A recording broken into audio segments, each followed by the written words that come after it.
नमस्कार मित्रों, स्वागत है आपका आपके अपने YouTube channel Ajit Ranjan official में। चुनावी माहौल के बीच में हम लोग चुनाव से संबंधित कुछ लीगल पहलुओं की चर्चा करते हुए आपस में अपने विचार शेयर करेंगे। जैसा कि पिछले वीडियो में मैंने आपको वोटिंग राइट के बारे में बताया था। पिछले वीडियो में हमने वोटिंग राइट के ऊपर बात करी थी। आज हम बात करेंगे कि जो जनप्रतिनिधि है वह जनप्रतिनिधि हम किस तरीके से चुनें। क्या हमें किसी पार्टी विशेष का जनप्रतिनिधि चुनना चाहिए? एक जनप्रतिनिधि के चुनाव करते समय हमें किन किन बातों का ध्यान देना चाहिए, ये सबसे इम्पॉर्टेंट है। मित्रों, मैं आपको यहाँ पे बताना चाहूँगा कि जब भी किसी जनप्रतिनिधि का आप जब चुनाव करें तो आप ऐसे जनप्रतिनिधि का चुनाव करें जो कि आपके क्षेत्र का हो, जो आपकी लोकल समस्या या आपकी मूलभूत समस्याओं के बारे में भली भांति वाकिफ़ हो, जो योग्य हो, पढ़ा लिखा हो, जो अपनी बातों को बहुत ही स्पष्ट तरीके से किसी के सामने रख सके। ऐसे जनप्रतिनिधि को ही आप चुन सकते हैं।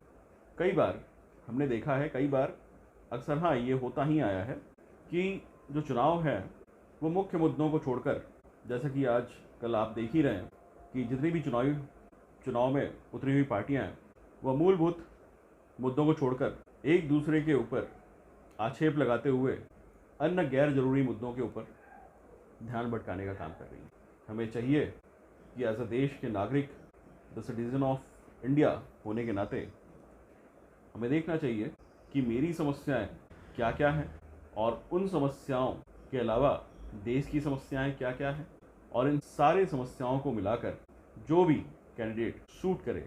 जो ज़रूरी नहीं है कि वो किसी पार्टी विशेष का हो, ज़रूरी नहीं है कि वो किसी धर्म विशेष, जो ज़रूरी बात यह है कि वह भारत देश का नागरिक, ज़रूरी बात यह है कि वह पढ़ा लिखा हो, ज़रूरी बात यह है कि वह जनता के संपर्क में हमेशा रहता हो या अपने चुनावी क्षेत्र जहाँ से वो चुनाव लड़ रहा है वहाँ पे हमेशा वह कांटेक्ट बना के रखता हो, समस्याओं को सुनता हो, उन समस्याओं का समाधान करने का प्रयास करता हो। ऐसे कैंडिडेट्स को हमें चुनना चाहिए।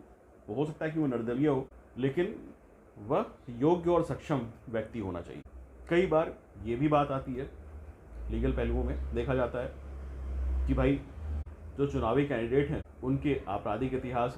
तो यहाँ मैं बताना चाहूँगा कि आपराधिक इतिहास को देखना ज़रूरी है, लेकिन उन आपराधिक इतिहासों को जानने और समझने के लिए आपको एक और बात का ध्यान रखना चाहिए। क्योंकि जितने भी जनप्रतिनिधि हैं, अगर उनके ऊपर भ्रष्टाचार के आरोप लगे हैं तब तो ये संगीन आरोप है, लेकिन अगर चुनावी रंजिश के कारण या किसी और रंजिश के कारण, कई बार राजनीतिक विद्वेष के कारण एक दूसरे के ऊपर कई लोग आपराधिक मामला लिखवाते हैं और वो आगे जाके साबित नहीं होता, तो इन पहलुओं पर भी आप लोगों को विचार करना चाहिए।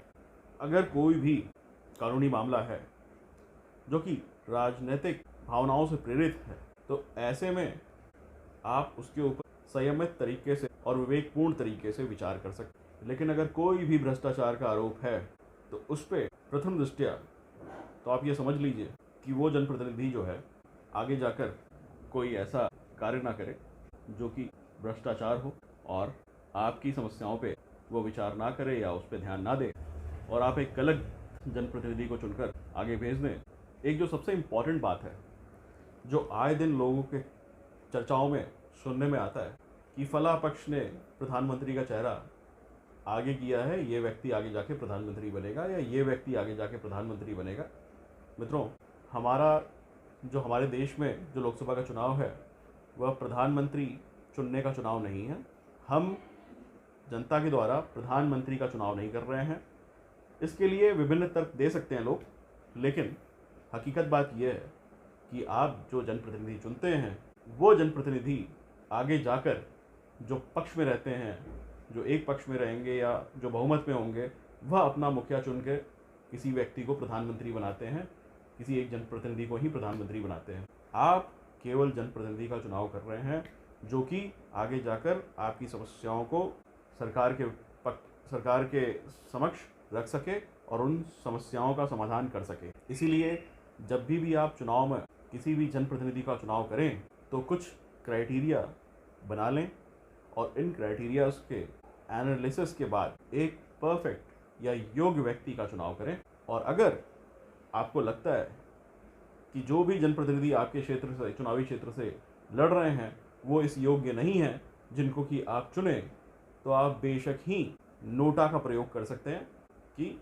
कोई भी जनप्रतिनिधि आपके लिए योग्य नहीं है, तो उसमें आप नोटा का चुनाव कर सकते हैं। इसी के साथ ही मैं अपने इस वीडियो को समाप्त करूंगा। धन्यवाद।